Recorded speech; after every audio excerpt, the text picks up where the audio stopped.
सरपंच को कहलु जा सरपंच कहला आम 5,000 सारी आम सारी पारि सरपंच आम कथा बुझिलानी बोली आम आसना रास्ता ठिया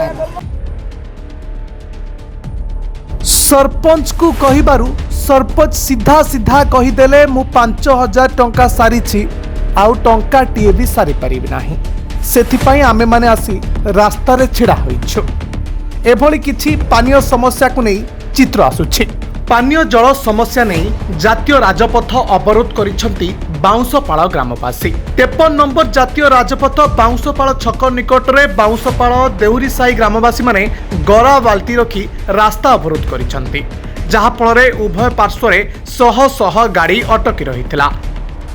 जल पाई हैरान हो 3 वर्ष होलानी हैरान हो जोर जल खाऊ खरा दिन होइछि आ भारी असुविधा हो आम पीवा मुझे पाऊनु जल सरपंच जाते सरकार को कहले भी कहीं शुणुना आम हटू व्यवस्था इंदिरेट स्ट्राइक कलु आ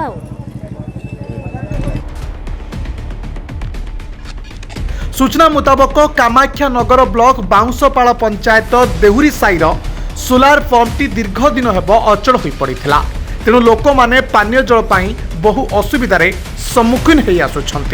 एने विभागीय अधिकारी ठारू आरंभ कर सरपंच पर्यंत समस्त को जनाइथिले मध्य केही शुणुना फल आज NH 53 बा जातीय राजपथ 53 ले बाउंसपाଳ छक निकट रे महिला माने गरा बाल्टी रखी जातीय राजपथ अवरोध करथिले।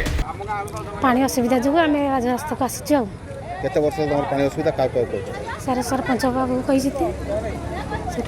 से सुनलेनी जब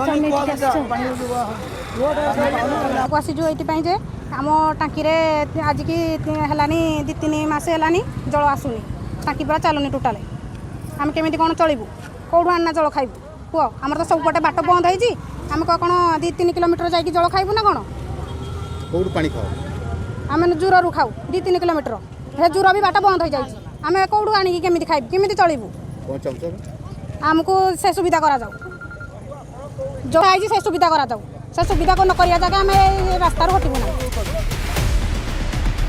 खबर पाई कामाख्या नगर पुलिस और विभागीय जंत्री पहुंची लोकों को बुझासुझा करथिले। 5 दिन भितर पानीय जल समस्या दूर करिवार प्रतिश्रुति पर प्राय 2 घंटा पर रास्ता रोक हटिथिला। यातायात एवं स्वाभाविक होइछि।